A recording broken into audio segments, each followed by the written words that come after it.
De Opinión Democracia.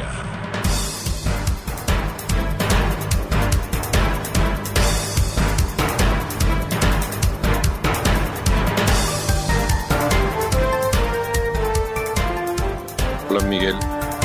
6:25 en el territorio continental ecuatoriano, buscando la verdad en la revista de Opinión Democracia. Queremos saludar a nuestros primeros invitados de este martes 28 de junio, el economista Vicente Albornoz y el doctor Pablo Lucio Paredes, reconocidos académicos en el país. Los efectos económicos del paro y también luego de los planteamientos que se han formulado. Economista Vicente Albornoz, ¿cuáles son esos efectos de más de 2 semanas ya de esta paralización? Muy buen día. Muy buenos días. Yo creo que los efectos habría que dividirlos en tres, al menos en tres categorías. Uno, los efectos inmediatos del paro, el hecho de que no se pueda producir, de que no se pueda llevar alimento a los criadores de pollos, que no se pueda sacar la leche de las haciendas, no se pueda sacar las flores de las florícolas. Eso, hay un par de estimaciones que calculan que están en $500 millones, pero eso es solo el efecto inmediato del paro, ¿no? Es decir, el efecto de lo que en estos 15 días no se ha podido producir. Creo que hay un daño mucho más grave de largo plazo, no sé, imposible de medir, pero imagínense toda la desconfianza que se ha generado para el Ecuador, la desconfianza que se ha generado para invertir en el Ecuador.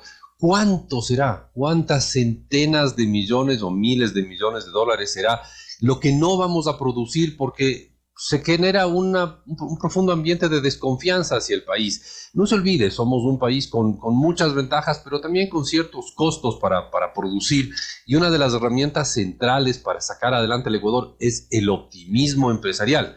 Y ese optimismo empresarial se ha destrozado, ha dejado de existir en muchos casos luego de este paro. Entonces, primero, los daños de corto plazo, lo que no se pudo producir en estos 15 días. Segundo, todo lo que no se va a poder producir porque estamos creando mucha desconfianza, un mal ambiente para invertir. Y tercero, ya pues los nuevos subsidios que ha anunciado el gobierno. Es un costo para el país. En números redondos, el reducir el precio de la gasolina y del diésel en 10 centavos son unos $250 millones de subsidios adicionales.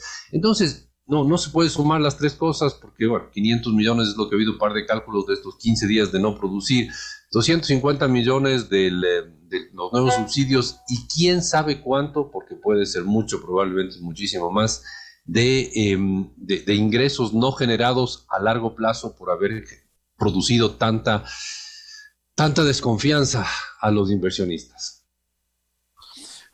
Eso en un sentido. Lo otro, la implicación de las demandas de la CONAIE que han sido planteadas. No aceptan. Y ahora es penoso. Partidos respetables como la Izquierda Democrática, que hoy dicen solo 10 centavitos. ¿Qué implica 10 centavitos de reducción en las gasolinas, en las gasolinas Ecopaís, Extra y el diésel? A ver, un cálculo muy rápido. En el Ecuador al mes, en un mes promedio, no sé si estamos en un mes promedio o no, pero en un mes promedio se consumen 100 millones de galones de gasolina Extra y Ecopaís, 100 millones de galones de gasolina y unos 120 millones de diésel, 120 millones de galones de diésel. O sea, de los dos combustibles se consumen 220 millones de galones al mes. Si es que usted aumenta en 10 centavos el subsidio al galón, y eso es evidente, ¿no? O sea, se aumentó en 10 centavos del subsidio a cada galón de combustible líquido, entonces significa que está hablando de la décima parte de 220, está hablando de 220 millones de dólares al mes de subsidio adicional por la reducción del precio de los combustibles.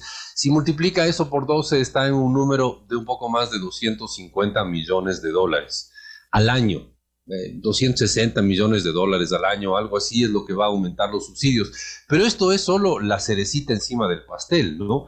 Porque atrás de eso están cerca de 5,000 millones, un poquito menos, 4,000 millones de dólares de subsidios que ya existen, ¿no? Entonces, sobre los 4,000 que ya existen, se ponen 250 adicionales. Eso es el costo de este subsidio adicional. Sí, yo sé, son solo 10 centavitos por galón. Y 10 centavos no es nada. 10 centavos y no es nada de plata. El problema es que estamos hablando de 220 millones de galones al mes, cada uno subsidiado con 10 centavitos. Entonces, 10 centavitos multiplicado por 220 millones, eso es un montón de plata cada mes. Bien, quiero saludar al economista Pablo Lucio Paredes. ¿Qué significado tienen estos anuncios del gobierno y los efectos económicos también, que es importante concienciar sobre el paro de más de 2 semanas? Pablo, buen día. Sí, muy buenos días, Miguel. Un gusto, Vicente, un gusto a la gente y un saludo a la gente que nos escucha. Para los que no me reconocen, estoy usando la computadora de mi esposa, por eso está con otro nombre. La mía tiene alguna falla hoy de mañana. Bueno, yendo en lo que decía Vicente, con toda razón, el efecto de largo plazo es el más importante de generar desconfianza, riesgo, temor, incertidumbre, etcétera. Y probablemente esto es peor porque se suma a lo que ya sucedió en octubre del 2019. Es decir, quizás en octubre del 2019 se generó una gran desconfianza, lo mismo, pero quizás dijimos, bueno, esto es una vez y no se va a volver a repetir. La repetición agrega al mal que ya se dio en esa época, porque nos hace pensar, caramba, y hacia adelante, ¿a dónde vamos? ¿No? Entonces creo que ese es el daño profundo que se hace a la sociedad ecuatoriana, y al final siempre hay que recordar lo mismo: a quien más afecta es a la gente más pobre. Sí. Y eso es lo terrible en una sociedad, porque al final queremos construir una mejor sociedad, pero sobre todo queremos tener mejores mecanismos para que la gente más pobre también pueda subir su nivel, y esa gente es la que al final es más afectada. Solo quisiera agregar a lo que señalaba Vicente un par de cifras, justamente recordando octubre del 2019. En esa época la inflación mensual venía alrededor del 0%, un poco más, un poco menos, no importa, venía alrededor del 0%, y en octubre y noviembre fue alrededor del 0,5%, ¿no? Entre octubre y noviembre. Es decir, algo que venía en 0 subió a 0,5. 0,5, digamos así, a grosso modo, es una tendencia del 6% anual en lugar del 0 que venía antes, ¿no? Entonces es un impacto enorme en inflación, y probablemente, yo no sé si este junio es peor, o las manifestaciones, los bloqueos son menos o más de lo que hubo hace 2 años, pero en definitiva va a haber un impacto en inflación adicional al que ya venía por razones de la salida del COVID y de la guerra en Ucrania, o de la invasión, perdón, en Ucrania, que ya desde afuera nos trajo inflación. Esto va a ser aún mayor y la gente lo está sintiendo todos los días. Eso es terrible. Realmente siempre se ha dicho, la inflación es el peor de los impuestos para la gente, y sobre todo a la gente más pobre. Entonces, recordemos, fue 0,5% más entre octubre y noviembre del 2019. Y si vemos el otro factor importante en la economía para la vida de la gente, que es la actividad económica, el empleo, el poder hacer cosas, como decía Vicente, poder sacar los productos, poder movilizar, poder comprar y vender, la tendencia de la economía en el, digamos, 2018-2019 venía alrededor del 0,5%, el crecimiento de la economía, 0,5% trimestral, tal vez un poquito más, pero redondemos, 0,5% trimestral. Y en el último trimestre del 2019 hubo una caída del 1,5%. Es decir, pasamos de más 0,5 a menos 1,5 trimestral, ¿no? Entonces vemos ahí la magnitud de la caída que se dio en esa época. Puede haber habido también otros factores, no recuerdo exactamente, pero en todo caso fue una caída muy grande, y esa caída significa menos empleo, menos ingresos, más pobreza, etc. Es decir, los dos factores que se van a volver a impactar es más inflación y menos actividad económica, menos empleo, menos ingresos, más pobreza. Ese es el efecto, digamos, general en la economía, que tiene una implicación en la vida diaria de la gente y un empobrecimiento de la gente. Es decir, más inflación que afectará finalmente a los que desean que esto cambie, que sea atendido, que mejore la economía. IRA afecta a todos, incluyendo obviamente a los que están organizando todo este caos. Afecta a todos, e insistamos siempre, afecta a la gente más pobre, que es a la gente que todos debemos cuidar y apoyar. Entonces, el paro hace exactamente lo contrario, pero sí hay que estar consciente, y tú lo dijiste al inicio, Miguel, hablando de la asamblea. Este es un tema que tiene que ver, obviamente, con los intereses políticos de algunos en la CONAIE, pero tiene que ver con otros en la sociedad, ¿no? Hay otros grupos políticos, y estamos viendo en la asamblea, que están viendo esto como una oportunidad para poder posicionarse eventualmente para una nueva elección próxima, si es que pasa la muerte cruzada, que tenemos el convencimiento y la esperanza de que no vaya a pasar, obviamente. Hay otros grupos, probablemente, como muchos analistas lo han señalado, a guerrillas urbanas. Hay muchos grupos vinculados a los grupos narcos en el Ecuador. En fin, desgraciadamente, hay muchos otros interesados alrededor, interesados en que haya caos en el Ecuador. Volvamos con el economista Vicente Albornoz. Hablaba sobre la incidencia de esta paralización. Habría que sumar, economista Albornoz, está a punto de paralizarse la producción petrolera, los daños en los sectores productivos, agrícola, ganadero, comercial, es decir, un daño inmenso que se está produciendo. Sí, a ver, yo creo que hay un tema que quizás podríamos profundizarlo un poco más, y es el efecto de este paro sobre la inflación. Ha habido muchas quejas de que los huevos, por ejemplo, están carísimos. Los tomates, las cebollas están carísimas. Y realmente se han disparado los precios de esos productos. ¿Por qué? Muy sencillo, porque son productos perecibles que no están pudiendo entrar a las ciudades. ¿Se da cuenta usted el absurdo que es? Un país, desde el punto de vista agrícola, bastante rico como el Ecuador, tenemos una producción importante de huevos, de tomates y de cebollas que se están quedando en el campo y se están dañando porque no pueden llegar a las ciudades. O sea, esta gente lo que ha hecho es hacer que la oferta, la producción se quede y no pueda llegar a donde está la demanda. Entonces tenemos gente que está dispuesta a pagar por tomates, y tomates que no pueden llegar donde esa gente.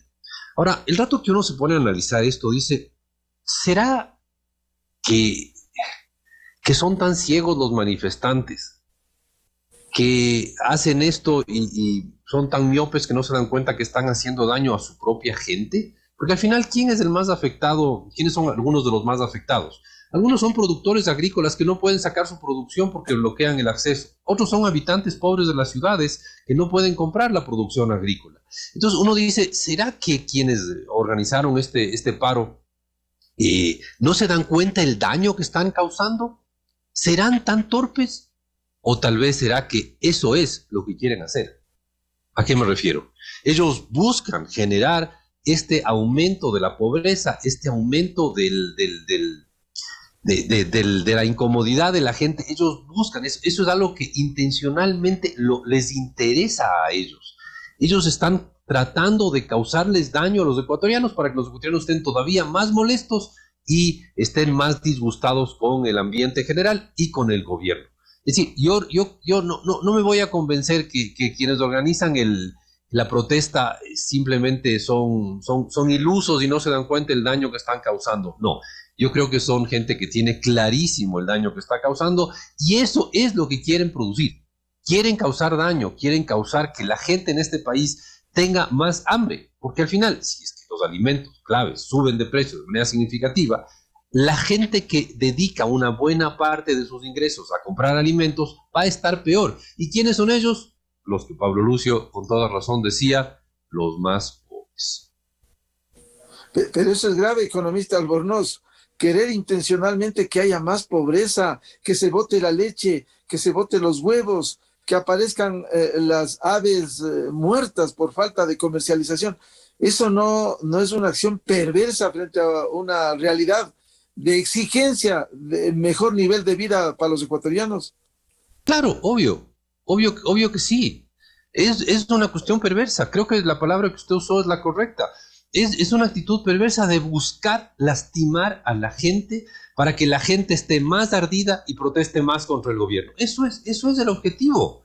Eso es el objetivo, es trágico, pero qué mejor manera de hacer que la gente esté molesta que hacer que suban de precio los alimentos básicos, que suban, como usted bien decía, el precio de la leche, porque, a ver, usted se va ahorita a comprar tomates y no hay tomates, y los pocos que hay están feos y carísimos, ni hablar de las cebollas, y no hay simplemente, entonces, y los pocos que hay están carísimos, y eso es culpa del gobierno, es culpa de la guerra de Ucrania, no, eso es culpa única y exclusivamente del señor Issa y sus manifestaciones, así de sencillo, porque si no estuviera el señor Issa y sus manifestaciones, tendríamos los tomates, el pollo, la leche, los huevos, ahí. Hay otros productos que han subido de precio por la guerra de Ucrania, eso es verdad, el aceite ha subido de precio, el trigo ha subido de precio, por lo tanto el pan ha subido de precio, el maíz ha subido de precio, los pollos han subido de precio, está conectado con razones externas. Pero ahorita que el mundo no nos está sonriendo y un montón de alimentos están caros, ¿qué hacemos? Hacemos que aquellos producidos localmente y que no habían subido de precio se disparen de precio. No sé si Pablo Lucio Paredes comparte este susto, pero yo estoy aterrado de... Yo tengo miedo de llegar más o menos al 8 de julio cuando harán pública la inflación de junio. Me aterra porque yo creo que el número que nos van a dar de inflación de junio va a ser un número altísimo. No me atrevo a hacer una apuesta de cuánto va a ser, pero la inflación de junio va a ser una de esas inflaciones récord. En muchos años no vamos a haber tenido una inflación tan alta como la de junio, que nos darán a conocer por ahí, por comienzos de la segunda semana de julio típicamente. Yo desde ya estoy asustado de ver la inflación que nos anuncian de cierre del semestre, del primer semestre del año, o sea, de junio. A ver, Pablo Lucio Paredes, ¿a usted le aterra esto? Porque déjeme decirle, este fin de semana íbamos al mercado y evidentemente un producto que valía $1.52, una fruta, está casi en el doble. Y así la generalidad de productos por la escasez, Pablo. Sí, Vicente ha explicado muy bien el fenómeno. Obviamente los productos no llegan al mercado y lo poco que llega, obviamente llega con precios mucho más altos, es inevitable, no hay otra manera.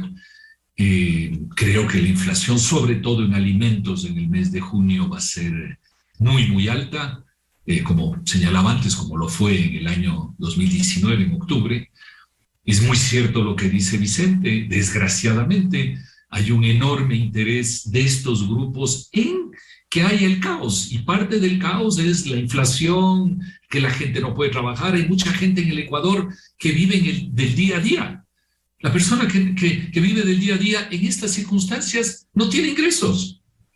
Entonces, ese caos es lo que quieren, por ejemplo, para que la Asamblea tenga un pretexto para el tema de la muerte cruzada, y si de aquí a la votación, que como tú dices, Miguel, están retrasándola porque están tratando de conseguir votos, pero también están tratando de ganar días para que el descontento de la gente sea mayor, el caos sea mayor y que en consecuencia tengan un mayor pretexto para poder votar la muerte cruzada. Todo esto es pensado horriblemente para el país, ¿no? Es pensado negativamente para el país, es pensado en función de pequeños intereses o grandes intereses de pequeños grupos, ¿no? Eso es lo terrible. Ahora, yo también quisiera que retomemos con Vicente un tema, y es que no es fácil determinar, porque siempre es la pregunta, a ver, ¿cuánto es exactamente el impacto negativo que todo esto tiene en la economía? No es fácil de determinar porque, por ejemplo, se hablaba de los productos perecibles, ¿no es cierto?, como el tomate y otros. Esos son productos que la gente cosechó, trajo al mercado, no pudo traer, se le dañaron, la pérdida es 100%. Yo hice un trabajo de varios meses, cuidé mis productos, coseché y los perdí. La pérdida es directa. Hay otros productos donde uno puede guardar el producto y tiene la esperanza que luego la demanda se recuperará y quizás puede vender un adicional de ese producto después. Entonces hay una pérdida temporal, pero una recuperación después. Entonces no es tan fácil, digamos, esas estimaciones, ¿no? Y el otro tema que es bien importante es lo que se hablaba antes con Vicente, que es el tema del subsidio a los combustibles, ¿no?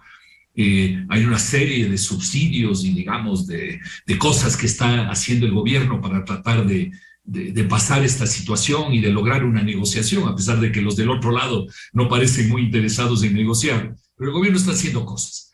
Y entonces ahí la pregunta es, ¿lo que se está haciendo es más allá de la necesidad política, digamos, no hablo de la negociación, sino del impacto económico, ¿es útil o no es útil? Entonces, por ejemplo, hay un tema como el de los combustibles, que definitivamente es una pérdida porque estamos dando un subsidio adicional a un subsidio que es malo. O sea, tú dices, yo tengo un subsidio bueno y doy algo más de ese subsidio, bueno, puedes decir, ok, estoy dando el subsidio, pero como es bueno, tengo que ver cómo contabilizo. Pero en este caso es obvio, el subsidio a los combustibles es malo si tú le agregas algo malo a algo malo, ¿no? Entonces, definitivamente, eso es una pérdida porque es un mal subsidio, ¿no? Luego hay otras cosas que se pueden discutir. Por ejemplo, hay el tema del subsidio a la urea. En este momento, con el impacto internacional, ahí sí es el impacto internacional, los fertilizantes han subido muchísimo de precio. Entonces sí creo que es justo hacerse la pregunta, temporalmente, mientras dure este impacto, ¿tiene sentido o no tiene sentido poder dar un subsidio a los fertilizantes? Es un tema de discusión. Cada uno tendrá su opinión, pero no es un tema tan tajante como el tema de los combustibles, que por definición es un mal subsidio. Entonces creo que, por eso digo, los temas hay que mirarlos unos por unos y hay que mirar qué significa cada uno, qué es perecible, qué no es perecible, qué es útil, qué no es útil. Entonces el contexto es complicado, pero más allá del contexto, sabemos que el impacto en la economía ecuatoriana es malo, es malísimo, y esto afecta al presente, al futuro, y afecta más a los pobres. Pablo, y si las demandas van creciendo, ya no son 10 centavos, ahora piden 40 centavos, ¿qué implica eso para concienciar? Porque lastimosamente, y hay que decirlo, el gobierno no ha tenido la pedagogía de explicar bien al país. Entonces aparece para todo el mundo, para los asambleístas que intencionalmente se hacen los que no quieren entender, y el pueblo que dice, solo 10 centavitos. Sí, mira, lo penoso en esto es que una buena parte de las demandas de la CONAIE no tienen nada que ver con mejorar el futuro de los ecuatorianos y en particular el futuro de los más pobres. Nada tiene que ver, no les va a mejorar en nada el futuro de los más pobres, ¿no? Y como tú dices, van incrementando las demandas. Bueno, yo no sé la verdad cuánto habían pedido inicialmente de rebaja de los combustibles. Yo al menos no había visto ninguna cifra. Ahora están pidiendo una rebaja de 40 centavos más o menos en la gasolina extra, y supongo que algo similar en el diésel. Pero como te digo, es un pedido muy malo porque está subsidiando algo más de algo malo, ¿no? Pero el problema es preguntarse si realmente del otro lado hay ganas de negociar, o como decía Vicente, esto es parte de una estrategia del caos. Y cuando la tuya es la estrategia del caos, a ti no te interesa negociar, te haces el que negocias, ¿no? Entonces hay que preguntarse si realmente hay un espíritu de negociación. Ayer ya creo que agregaron también la salida del ministro del Interior, creo que agregaron que no se les juzgue a todos los violentos. Claro, de cero últimos juicios. Tiempos. Derogatoria del decreto 95, que ya accedió anoche el gobierno. ¿Cuál es el 95? 151. ¿Cuál es? Es decir, tiene que ver con la explotación petrolera y minera. Claro, ese era otro de los pedidos. Y yo creo que lo que tenemos que hacer en petróleo y minería en el Ecuador es igual que en todo, en realidad, no solo es en ese tema, es sentarnos los ecuatorianos a discutir y encontrar soluciones. No la solución perfecta, porque eso no existe, sino la solución razonable que sea bueno razonablemente para unos, para otros, y que encontremos una solución razonable. Y ese es el caso del petróleo y la minería. ¿Vamos a dejar de hacer petróleo y minería en el Ecuador? No, tenemos que hacer petróleo y minería razonablemente. Claro, lo grave, como decía Pablo Lucio Paredes, es el planteamiento de la derogatoria del 95 y el 151, ni siquiera está en el pliego de los 10 puntos, es decir, van añadiendo. Entonces uno pregunta, ¿hay voluntad para ir? Porque ellos en el primer punto plantean congelar el diésel en 1.50, que estaba en 1.90, y la gasolina extra y Ecopaís a 2.10. Entonces, y derogar los decretos 1158, 1183, 1054, no está ni el 95 ni el 151. Es decir, esto resulta muy complejo, Pablo, en estas condiciones. Mira, es como en toda negociación es difícil de cualquier cosa, pero si no hay buena fe y no hay interés de una de las dos partes en negociar, sino en hacerse el que negocia para mantener el caos y mantener su imagen, su ego, su poder. Porque date cuenta, los que estaban ayer negociando estaban con los 5 poderes del Estado, ¿no? Ahí sentados con ellos. ¿Qué sensación de poder, de ego te da eso? Y el ego en la vida de la gente es fundamental, muchas veces en el mal sentido como en este. Entonces todo eso, si no hay voluntad de realmente llegar a un acuerdo, nos podemos seguir dando las vueltas, porque el interés, lo que decía Vicente, que el caos continúe. Economista Vicente Albornoz le preguntaba qué pasará si es que esto no se arregla y se paraliza totalmente como las autoridades anuncian de la explotación petrolera. A ver, yo veo complicado que esto se destrabe, ¿no? Porque como bien dice Pablo, a ver, supongamos que en un mundo utópico el gobierno acepta los 10 pedidos de la CONAIE, pues ese rato habrá ya el 11, el 12, el 13, el 14 y el 15, pues. Y el 16 y el 17.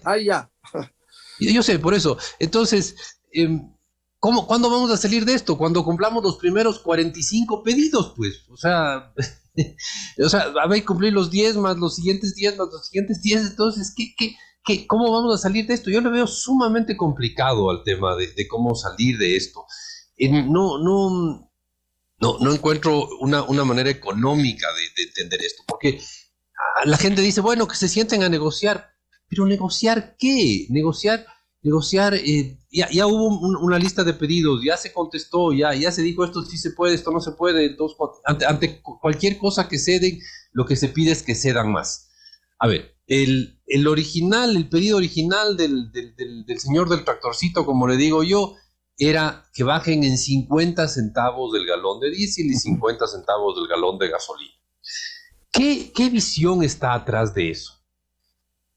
Voy a hacer un análisis un poco, si usted quiere, un poco inocente, un poco iluso. Permíteme, disculpa Vicente que te interrumpa, solo otra cosa, les había dicho ayer que yo solo podía estar aquí hasta las 7 más o menos, así que me disculpas Miguel y Vicente, tengo que retirarme, les mando un gran abrazo y seguimos conversando cualquier rato y ojalá si haya algún tipo de salida a esta situación y miremos las cosas como ecuatorianos y no como enemigos, ¿no? Muchas gracias a Pablo Lucio Paredes. Volveremos a conversar. Un abrazo, gracias Vicente, gracias Miguel. Pablo, gracias. Qué gusto verte. Vicente, por favor, continúe con la explicación. No, yo decía, ya no sé en qué parte estábamos. La falta de voluntad, porque sigue creciendo las demandas. Sí. El pedido original de la CONAIE era que bajen 50 centavos del galón de diésel y 50 centavos del galón de gasolina. Eso sencillamente son $100 millones al mes adicionales. Ahora, ¿quién es el beneficiado de un diésel y una gasolina baratos? El más beneficiado es el que tiene un auto grande de muchos cilindros y vive lejos de su lugar de trabajo. Entonces, ahí uno dice, ¿quién es el gran beneficiado de esto? No son los pobres, no son los pobres. Si se quiere ayudar a los pobres, hay 1.000.000 de maneras de ayudar a los pobres y ojalá el Ecuador destinara más recursos a ayudar a los pobres de este país. Pero poner subsidios a los combustibles no es una manera de ayudar a la gente más pobre, porque de cada $100 que usted gasta en subsidio, a la gente pobre, ¿qué les llegará? Un par de dólares, cosas por el estilo. El resto se va a quienes tienen autos de alta gama, a quienes tienen autos de alto cilindraje, a quienes tienen yates, a quienes calientan sus piscinas con diésel o con gas. Entonces, es de esa visión de simplemente pedir cosas que suenan populares y ya nos darán y está tanto, generaremos caos, etcétera, etcétera, ¿no? Ahí yo creo que no hay que ser ilusos, mi cálculo de suponer que cuánto es el subsidio y eso, supone que lo que se está buscando es aumentar el subsidio y no generar más caos. Es decir, el argumentar que el subsidio es malo, que el subsidio llega a los más ricos, que el subsidio lo que hace es favorecer a los narcos del sur de Colombia que consumen gasolina ecuatoriana, que el subsidio lo que hace es favorecer a los contrabandistas que se llevan gasolina y diésel ecuatoriano a Colombia y Perú, que el subsidio lo que hace es promover que contaminemos el medio ambiente generando más CO2. Esa argumentación que le estoy haciendo este momento me suena bastante ilusa, porque a esta gente no le interesa oír esos argumentos, no les interesa oír los argumentos. Lo único que les interesa es soltar ahí alguna idea que suena bonito, que se vende bonito, que suena bien intencionada y que les da popularidad. El resto es absolutamente irrelevante para ellos. Si pueden crear caos a través de pedir absurdos, no les importa pedir absurdos. ¿Usted cree realmente que ellos están pensando, están rompiéndose la cabeza en pensar cuál será la política pública que más convenga a los pobres? ¿Qué va? ¿Qué va? Lo que están pensando es cómo lograr que sean populares y generen más caos para quizás, si es que les sale bien el tiro, votarle al gobierno. Y lo que le planteaba economista Albornoz, ¿qué implicaría el que en las próximas horas se paralice la producción petrolera? Un daño más. Un daño más, o sea, póngale una mancha más al tigre, como diríamos. Un daño más, eso es, no es otra cosa. Y ya la producción petrolera está semi paralizada. No nos olvidemos que al final el petróleo es una fuente, la fuente más importante de ingresos del país y la fuente más importante de ingresos del gobierno. Y estamos por cada barril de petróleo no exportado, cada barril son 115, 120 dólares por barril, ¿ah? Y estamos hablando de una caída de la producción petrolera de probablemente 1,5 millones en los últimos 15 días, 1,5 millones de barriles. ¿Se da cuenta que estamos hablando de 300 millones de dólares, alguna cantidad de ese tamaño de reducción de ingresos del gobierno? Es una cantidad absurda, ¿no? Pero, insisto, esta gente no está rompiéndose la cabeza para encontrar la política que beneficie a los realmente pobres en este país. No están en esa pelea, no están en esa onda de buscar políticas públicas. Lo único que están buscando es cómo crear más caos y cómo aprovecharse del evidente disgusto que existe en los ecuatorianos. Porque los ecuatorianos estamos en un periodo de 8 años de contracción económica, más una contracción fuerte en el 2016, más otra contracción fuerte en el 2019, más una contracción sin antecedentes históricos en el 2020 al 2021. Recién medio estamos saliendo de eso y obviamente si a eso le suma el aumento de los precios del aceite, el aumento del precio del trigo, del pan, del pollo, del maíz. Si suma todo eso, hay una dosis altísima de disgusto entre los ecuatorianos. Y lo que quiere esta gente es aprovechar ese nivel de disgusto para generar caos en el país. Y eso es trágico que estemos cayendo en ese tipo de cosas en el Ecuador. Podemos, si usted quiere, hacer más análisis racional de esta política, es buena, esta política es mala, pero no es el análisis que están haciendo los manifestantes. Los líderes de los manifestantes lo único que están haciendo es analizar qué me genera más caos y más popularidad al mismo tiempo. El resto no les importa. Se presume quemar tiempo hasta que llegue la muerte cruzada, hasta que llegue la destitución del presidente, que le está haciendo el juego una mayoría legislativa desestabilizador. Quiero dar la bienvenida para sumar a este debate al doctor Napoleón Santamaría, experto tributario. ¿Cuál es su lectura, doctor Santamaría, precisamente de este tema económico, el subsidio a los combustibles y su incidencia? Muy buen día, Napoleón. Saludos, apreciado Miguel. Un fuerte saludo. ¿Aló? ¿Se me escucha claramente? Sí, está al aire, sí. Y Vicente le escucha también. Miguel, saludos. Vicente, saludos. Buen día a todos los queridos amigos. Miren, para ir al grano, porque en esto no hay mucha ciencia, pero sí hay cosas que no se han dicho y que son problemas que el país arrastra muchos años y los gobiernos no lo atienden de forma correcta. La última reforma tributaria, Miguel y amigos, el país abordó 2 temas sustanciales en lo que es la tributación, pero sustanciales. ¿Cuáles fueron estos 2? Uno, por primera vez incorporar un impuesto a las grandes fortunas, lo que se llama a nivel internacional el impuesto a la riqueza. Y esto se abordó, se incorporó y finalmente entró en vigencia, noviembre del 2021. ¿Cuánto de recaudación fiscal nos va a dar este impuesto? Que es duro, que es difícil, etcétera, pero que, por cierto, se le pide una contribución a los que más tienen. ¿A quiénes? A los que tenían más de $1 millón, personas naturales, y 5 millones compañías. Esto más o menos le va a producir al país 550 millones de dólares este año y el próximo año no más allá de 250 millones. Y la reforma tributaria del impuesto a la renta fue el segundo gran cambio importantísimo, que era ¿cuál? Que las clases medias, que antes, y esto hay que seguirlo diciendo para que finalmente quede claro, que antes no le aportaban al país, que un ciudadano que ganaba $2,750 no le aportaba con nada, con $0 de impuesto a la renta al Estado ecuatoriano. Eso se cambió y se le dijo, no, usted si llega a tener de $2,000 para arriba, tiene que colaborar, tiene que aportarle al país. Bueno, este es un impuesto a la renta a las clases medias y también se incorporó. ¿Cuánto va a generar esto? Ya medido va a generar $370 millones al año. Muy bien, entonces tenemos, por un lado, 500 millones de impuesto a la riqueza y por otro lado, 370 millones de impuesto a la renta. Con lo que ya ha cedido el gobierno a este conjunto de pretensiones locas, desbaratadas, etcétera, solo estoy haciendo esto para que se logre visualizar, significaría que de los 10 centavos que el gobierno mal lo anuncia, como si se tratase de un precio privado, ¿sí? Un descuento en una nota de crédito o algo así, no con política pública, ni dándole contexto, etcétera.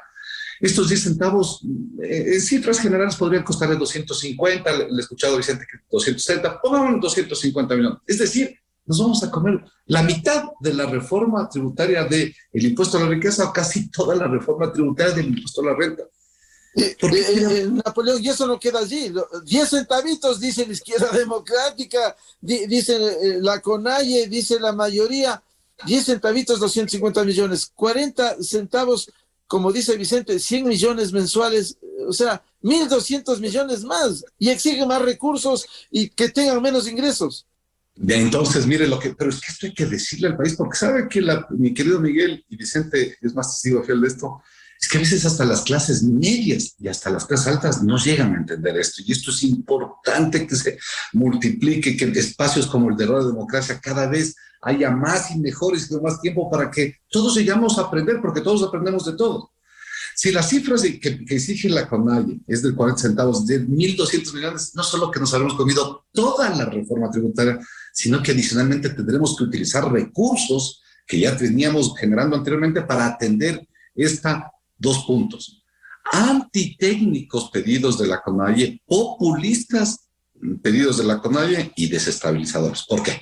Miren, lo primero, pero esto no es un comentario de Napoleón Santamaría, ni mucho menos, sino que el mundo, Naciones Unidas, la OECD, lo que les pide a los países del mundo es que no subsidien combustible. Ese es el pedido, es el clamor mundial. No subsidien combustibles. ¿Por qué? Porque la combustión, el CO2 que se está emitiendo a la atmósfera por la combustión de estos fósiles, de los combustibles fósiles, están perjudicando al planeta. Y uno de los acuerdos mundiales es que los países ya no subsidien combustibles. ¿Qué le está pidiendo la CONAIE al gobierno del Ecuador? Que le subsidie combustibles. Todo lo contrario es lo que está pensando el mundo. Segundo, económicamente, ¿a quién le afecta más un tema de subsidios? Cuando le quitamos al que más consume. ¿Quién es el que más consume combustibles? Es hoy día, ese tipo de combustibles que estamos hablando, es clases medias altas del país. Medias y medias altas del país. Clase alta no, porque se orienta finalmente a la gasolina súper. Clases bajas tampoco, porque no tienen vehículo. Tenemos un problema con el diésel y con el transporte público, que eso a nivel municipal, y está diseñado, sí puede ser focalizado, pero no a nivel de clases medias que utilizan combustibles como la gasolina extra y sur. Y tercero, el tema social. Si es que un país destina mayor cantidad de recursos para atender subsidios a los combustibles, seguro que va a tener menos recursos para atender salud, educación, vivienda, seguridad, etcétera, que son lo que realmente le desarrolla socialmente a un país. Este pequeño ejercicio que ya lo hemos trabajado, que se ha hecho, etcétera, esto es lo que no ha logrado entender el país. Si un país destina, como es el Ecuador, mayor cantidad de recursos a subsidios, lo que estamos haciendo es destinar menores recursos a lo que realmente necesitamos, desarrollo de derechos sociales. Y finalmente, Miguel, decirle a todos los ciudadanos es que este país solo vive de dos cosas, no tenemos más. Si no es reforma tributaria, como ya se hizo en 2021, y muy difícilmente este gobierno podrá volver a hacer otra reforma tributaria, y reales petroleras, no tenemos más. Bueno, y aquí está un gran economista como Vicente que nos podrá dar hasta mejores detalles. Es que no tenemos más de dónde coger. Si malutilizamos estos pocos fuentes de ingresos que tenemos, dos exclusivamente, no hay más, ¿eh? Entonces el país sí se complica a futuro. ¿Por qué, Miguel y queridos amigos? Una medida como esta, que hoy día cuesta 250 millones, que al parecer, según ayer el señor Isa dijo, podrían llegar no a 10 centavitos, sino a 20 centavitos. Este es un descuento popular, nada que hacer. 40 dice, 40 plantea ayer, 40 centavos. Sí, o sea, el planteamiento inicial de ellos siempre es 40 centavos, pero creo que ayer habló una esperanza de luz que a lo mejor con 20 centavitos se quedan tranquilos estos señores, etcétera, y eso le costará 500 millones. Bueno, pero esto, Miguel y amigos, es 500 millones este año. Dígame usted lo que le pasa al gobierno del señor Lasso los próximos 3 años. Un gobierno que queda deslegitimado, casi arrodillado, con ministros sin valía, sin valor para dar un talante ministerial desde su espacio de acción. Y el próximo gobierno, cualquiera que este sea, temeroso de topar estos temas. Así que esta política, hablemosle, durará por lo menos 10 años. Es decir, si es que cedemos a que sean 500 millones, hoy día el país está decidiendo 5,000 millones en el futuro. Eso es lo que irresponsablemente le estamos haciendo a la nación. No nos ayuda en crecimiento, no atiende derechos sociales, no atiende derechos económicos, sino que por unas personas que no han entendido el clamor del mundo, exigen esos subsidios. Miguel, solo una cosa que a mí me preocupa, y si Vicente lo puede explayar mejor. Leí las conclusiones de Davos, o de Davos, como dicen otros en alemán, y ahí Davos da un mensaje muy peligroso. Davos dice, viene tal crisis alimenticia que puede provocar hambrunas. Es decir, el Ecuador hoy día tiene un problema de que todos se quejan porque hay una inflación. No, el 99% de asambleístas no lo entiende. Muchos ciudadanos tampoco entienden, le atribuyen a que son familiares de algún político que son dueños de las plantaciones de palma africana, otros, bueno, cualquier cosa, pero no se está viendo el foco, que es un tema bien grave y bien mundial. Pero hoy día estamos hablando de inflación y de incremento de precios. ¿Qué preocupa realmente? Leamos las recomendaciones de Davos o las conclusiones de Davos. Ahí dice, cuidado y podemos llegar a un problema serísimo, muy serio de hambrunas, donde no es que el precio sube, es que no hay alimentos. Definitivamente más enfocado en Asia, en África, etcétera, pero sí con un golpe colateral muy grave en América Latina. En esta coyuntura, Miguel, ¿cómo se queda el gobierno del presidente Lasso para gobernar 3 años más? Esta quizá es la coyuntura más difícil. Claro, más doctor María. Y quiero consultarle a Vicente Albornoz, y se añade un hecho lamentable que quiero relatar, precisamente en el sector petrolero, para que comente Vicente Albornoz. Tengo el parte en mis manos de este momento en Fuerzas Armadas, que lo voy a leer. Permiso, mi general, hay un nuevo atentado con un militar muerto esta madrugada. Dice el parte. Permiso, mi general, buenos días, me permito dar parte este 28 de junio 22, durante la ejecución de la Orden 50 para proporcionar seguridad a un convoy que transportaba 17 tanqueros con combustible, aproximadamente 100 comuneros, quienes portaban armas de fuego y lanzas, se enfrentaron con personal militar en el sector de la precooperativa 18 de noviembre en coordinadas 00 grados y continúa la ubicación en la ruta Xuxufindi, Puerto Providencia. Producto del enfrentamiento se tiene conocimiento que al momento existe un efectivo militar fallecido, 4 efectivos militares heridos, 5 miembros de la Policía Nacional del Humo, asimismo un vehículo de Petroecuador de placas KEV 0458 que fue incinerado en el sector de Las Peñas debido a que sufrió un daño mecánico y los comuneros aprovecharon esta situación. Adjunto nómina del personal militar y policial afectado. Y aquí están los nombres de los afectados del fallecido. ¿Qué le parece si seguimos con esto? Seguimos afectando no solo a los hechos que ya han ocurrido. Esto continúa creciendo, economista Vicente Albornoz. Es una tragedia, o sea, ya ahorita un militar muerto ya es algo muy serio. Ya, no puede seguir así, no puede seguir así. A ver, los militares, a ver, no sé cómo explicar esto, pero es que es algo tan obvio. A ver, señores manifestantes, a los militares no se les mata. No sea, no, ¿cómo puede ser que tenga yo que decir una cosa tan pero tan obvia? A ver, señores manifestantes, a los militares no se les mata. Los militares están ahí para defendernos. A los militares no se les mata. No sean asesinos. No. Estas cosas que me siento tonto diciendo una cosa tan obvia, ¿no? No maten gente, señores manifestantes. No tienen ningún derecho a andar matando gente. Gente que además no les está haciendo nada a ustedes. Está ayudando a que se transporte combustibles. ¿Cómo pueden ser tan desalmados? Ir a matar gente. A ver, la persona a la que mataron, ¿quién era? Seguro que era un padre, un hermano, un hijo de mucha gente. No sean asesinos. Chimarro Quispe José Polibio, el fallecido. Y ahí están los heridos. Cabo primero, porque Achote, Edwin Gonzalo, Cabo primero. ¿Qué rango tenía? ¿Qué rango tenía el ¿Puedo seguir con la lista? ¿Qué rango tenía el fallecido? Sargento primero. Sargento, ¿cómo se les ocurre? A ver, no se mata, no se mata gente, no se mata gente, no se mata sargentos, no sean asesinos, no se dan cuenta que están causando un daño a ustedes mismos, no se dan cuenta de eso, y además están cometiendo un crimen horrible. A ver, no sé cómo, ¿qué se necesita hacer para hacerlo suficientemente didáctico y explicarle a esta gente que no se mata efectivos de las Fuerzas Armadas, no se mata otros seres humanos? Eso solo hacen los asesinos. Eso les está convirtiendo a ustedes no en unos manifestantes llenos de buena voluntad y buena fe, les está convirtiendo en unos asesinos.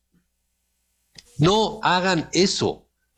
Y pasando a los temas más económicos, que son secundarios, ¿ah? Es más importante el no matar gente que el andar metiéndose en los temas económicos. Pasando a los temas económicos, yo quisiera hacer el siguiente cálculo. A ver, en el mundo, el diésel cuesta más o menos un 11% menos que la gasolina super. ¿Por qué digo este dato? Porque en el Ecuador la super no está subsidiada y está en $4.90 la super, este rato sin subsidio. Por lo tanto, si el diésel estuviera sin subsidio, debería costar $4.40. Pero gracias a lo que logró, muy entre comillas, ¿no?, la CONAIE, el diésel está en $1.80. Miguel, por cada galón de diésel estamos subsidiando $2.60. Por cada galón de diésel hay un subsidio de $2.60. Podrá alguien decir, pero $2.60 no es mucha plata. Es verdad. $2.60 no es mucha plata. El asunto es que estamos subsidiando en $2.60 120 millones de galones al mes. Estamos destinando al subsidio del diésel 305 millones de dólares al mes con el nuevo precio. Y este es un cálculo muy, muy sencillo. El diésel debería ser un 11% más barato que la gasolina super. La super sin subsidio está en $4.90.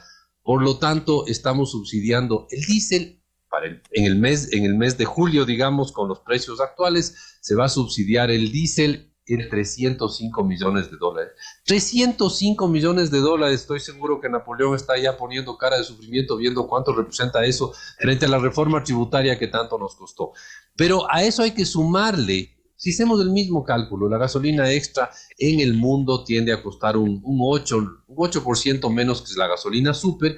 Si la super está en $4.90, la extra debería estar en $4.50. Como está en $2.45, entonces estamos subsidiando $2.10 por galón.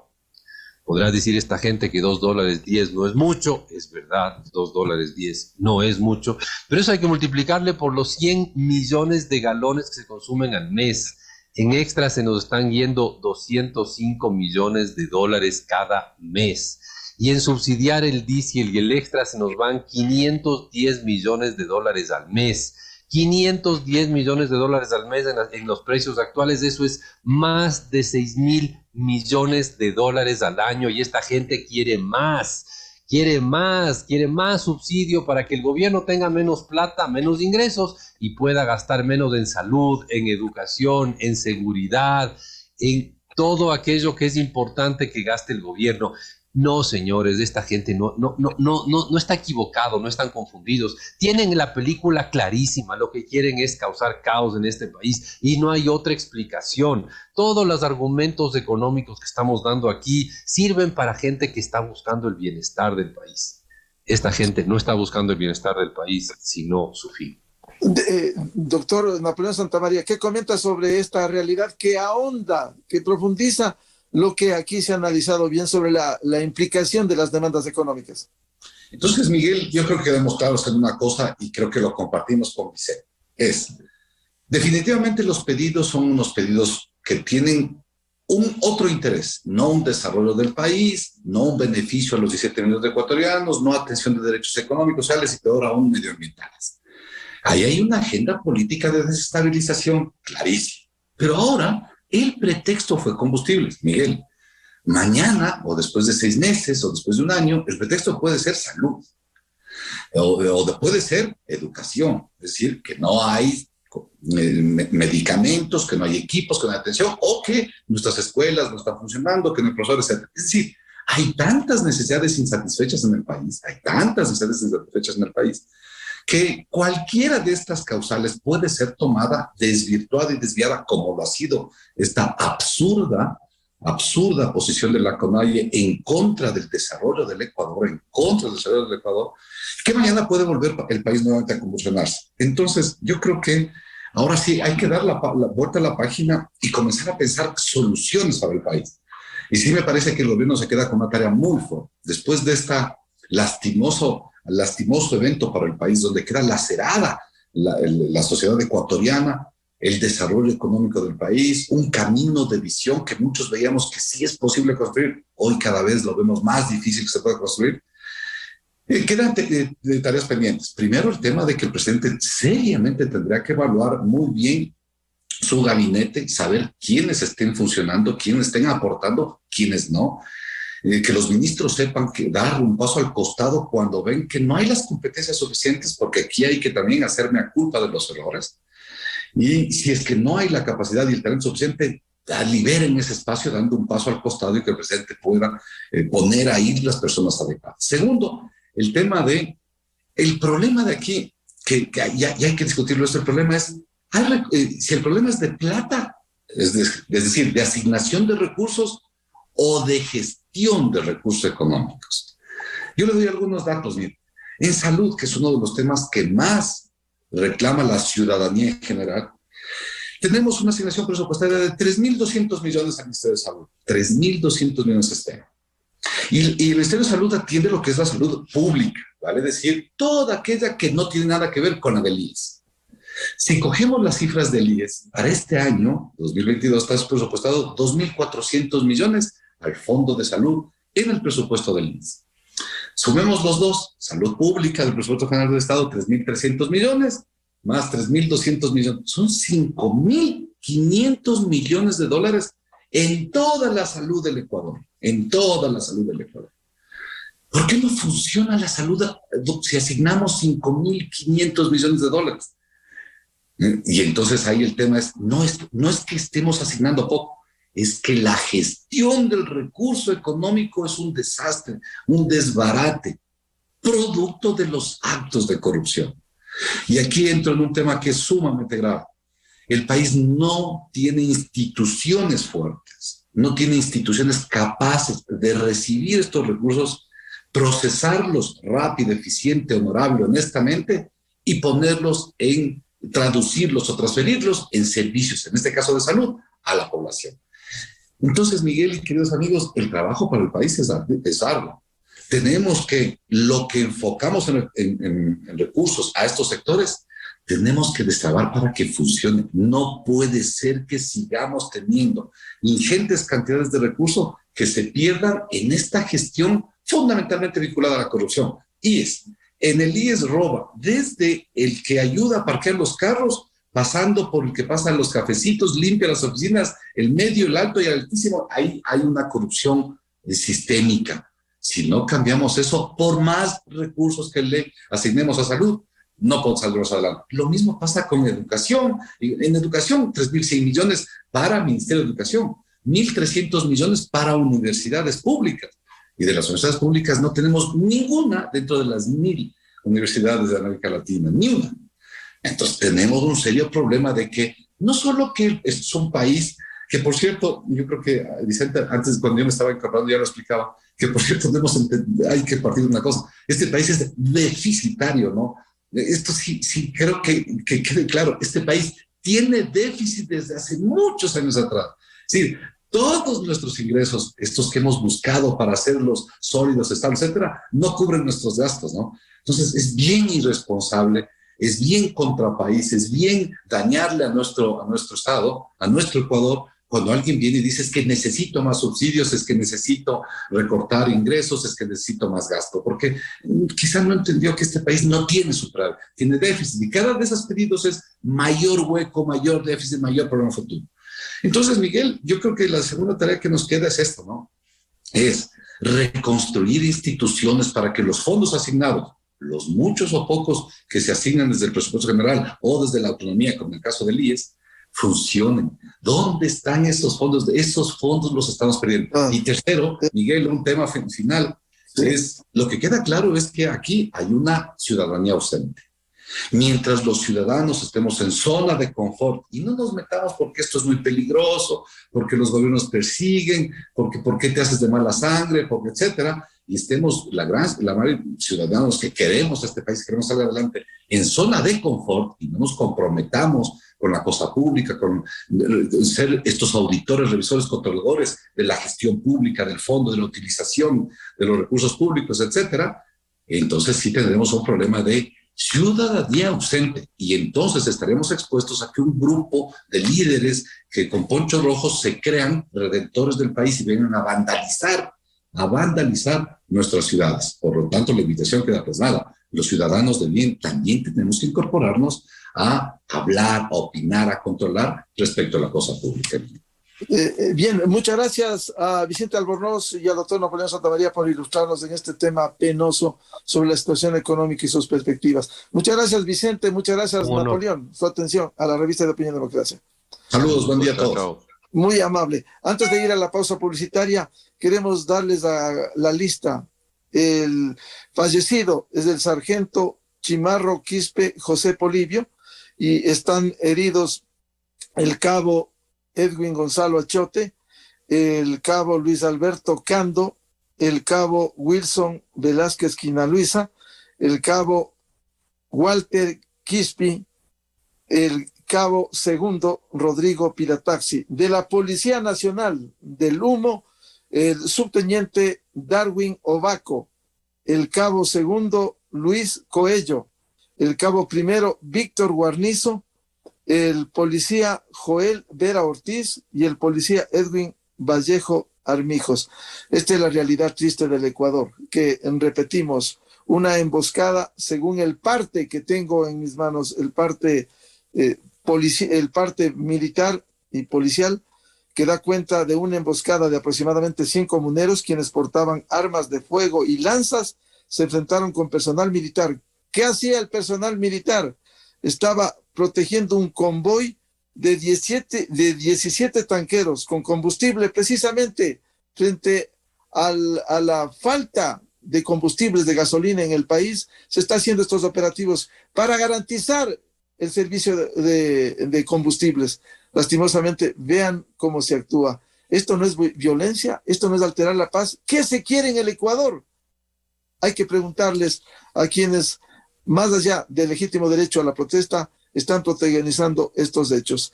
Vamos a la pausa y tenemos previsto un diálogo de inmediato con el gerente general de Ban Ecuador, Fernando Chain, para hablar sobre la condonación de créditos vencidos.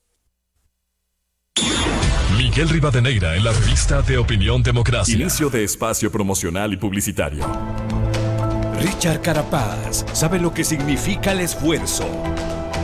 Para alcanzar el éxito enfrentó un camino lleno de obstáculos, enfocado siempre en llegar a la cima, superándose kilómetro tras kilómetro para cruzar la meta.